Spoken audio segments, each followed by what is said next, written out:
Good morning. I'm Mayor Mahoney, and I'd like to talk to you about this year's event in which we just went over the 2018 preliminary budget. Now, for many of you that don't understand how a budget is made, I sit down with all the commissioners and their portfolios and try to figure out what the needs are in the next coming year. And along with this, we talk to all the department heads and look at their operating capital, what their operating expenses are, and the need for new personnel. The budget team goes through all the different requests for the year, we sort it out, and then we come up with a preliminary budget for 2018. What I had requested of the department heads is try to have no growth in the general fund budget. To have no growth in the general fund budget, you have to keep your personnel costs down, not have increasing operating costs, and try to minimize any new initiatives this year. Also, in regards to this, in light of the fact that the state is not giving as much support to the city government, wanted to try to keep the mill levy at equal rate or decrease it. We were fortunate to be able to fund a 2 mil reduction, which I'm very pleased with. Also, we're changing some things in the city government as far as our budget goes and going to have a capital fund. In having a capital fund, we know what the priorities are for each department and can fund them appropriately. This will make an operating budget for the city of Fargo so citizens are better able to see the costs of government.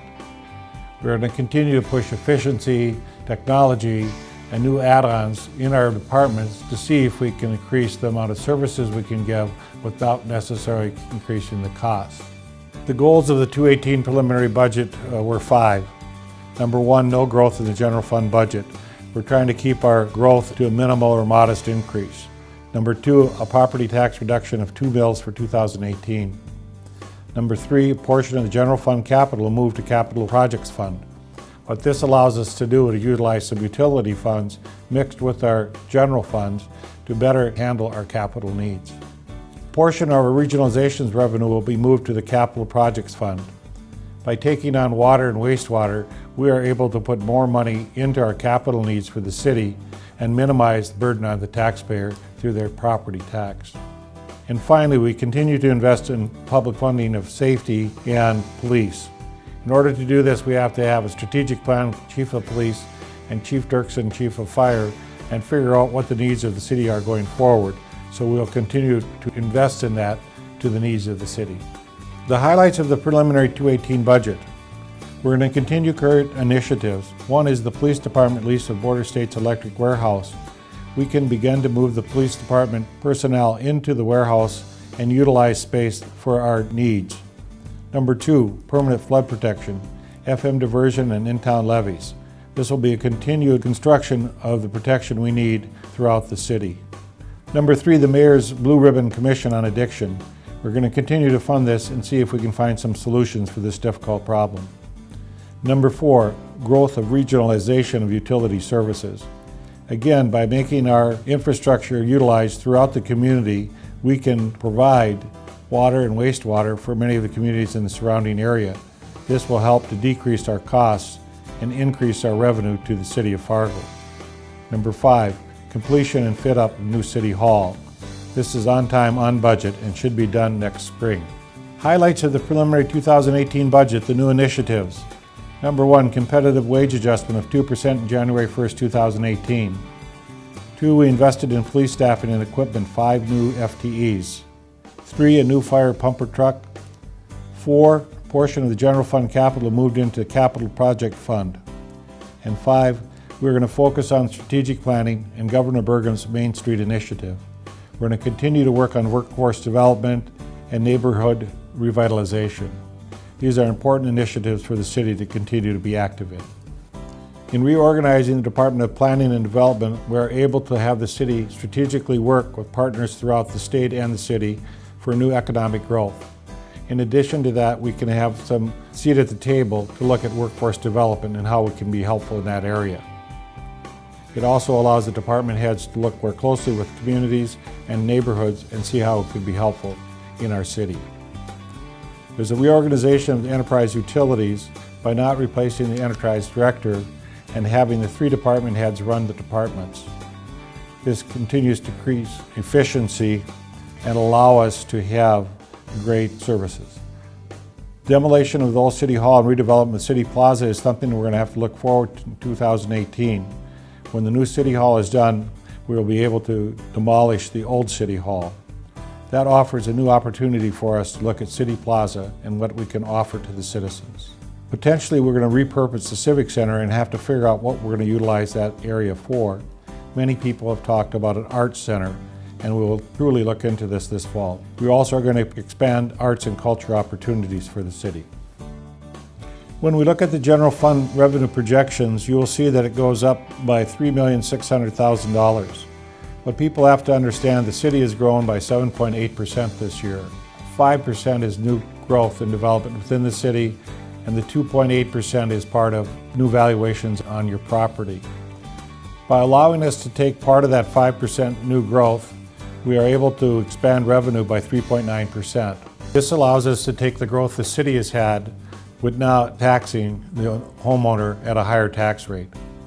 Since we're only taking the growth we get within the city, a 3.9% increased revenue is a very small percentage of what we're getting out of the growth of the city. On a yearly basis for a city our size, we more than likely will have increased costs of approximately $3 million a year. If we try to keep our funding at a minimum, it's best to take the growth that comes within the city and not add taxes to our property owners. In running a budget process, what we do is have people go through the budget, and my administrative teams works with every department head to see if we can pare down some of the expenses. We're able to achieve a good reduction of expenses and came down to a budget of $96,367,000. This is only a 0.7% increase in expenses over last year, which is really almost a net zero increase of expenses.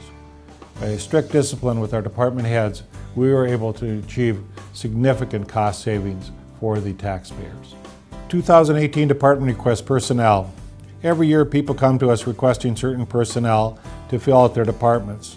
There is a variety of different expectations that a department head might have, and in light of the financial capabilities at this time, we have to carefully weigh every personnel that is added to the city. There were requests for 26 employees to the city payroll, and we allowed 8 employees. We already have 4.5 employees that are on staff, so we're able to utilize utility funds to pay for those 4.5. So the net increase in employees for the city of Fargo is 3.5. I'm very proud and pleased with how we worked with the departments on this, and we're able to take down the number of requests that we had to a reasonable number. Every year it's a balance of adding the right amount of people to the city to provide the right amount of services to the community. We continue to fund the police department with personnel required to give good service throughout the city. We added 5 more additional personnel to the department and feel that will help to fill the strategic planning from Chief Todd. Proposed fee adjustment for 2018 are the following. In property taxes, we're going to decrease the mill levy by 2 mills. We'll go from 53 mills to 51 mills overall. On utilities, we're going to need to make some adjustments to keep up with escalating costs. Our water rates will increase by 3%, as well as our wastewater rates. This is a modest increase for most homeowners and will be $1.50 of combined cost for our taxpayers. The offset of the 2 mills should make up for this increased rate, but will help us manage our water costs at a better rate. When we look across the state, we find we are still one of the lowest municipalities in the cost of utilities for a consumer. The proposed general fund budget will move from $95,706,000 to $96,368,000. That is a 0.7% increase, unbelievably small. Our operating expenses are even more interesting because we'll go from a $23,929,000 to a $22,592,000. This is a minus 5.6%. I think the team has done an excellent job in bringing our expenses down by efficiency, technology, and better use of equipment, so it's better service for the city of Fargo. This is a preliminary budget for 2018. The commissioners have an opportunity from August 1st to August 11th to review and comment to our budget team. If you or your commissioner thinks there's anything I can change in this preliminary budget, you're free to call, email, or write in and tell us what other areas you think we might improve upon. I think this is a lean, solid budget for our city, and it does help to bring down property taxes as well. Commissioners will receive, file, and possibly approve preliminary budget. If there are any changes that are requested, I would hope to include them on my next budget publication. As you all know, we are trying to provide good services for the City of Fargo at a reasonable cost. We have a fantastic city that is growing, has great city services, and has great people working for us. Please help support me on this budget, and I hope you like it as well. Thank you, Mayor Tim Mahoney.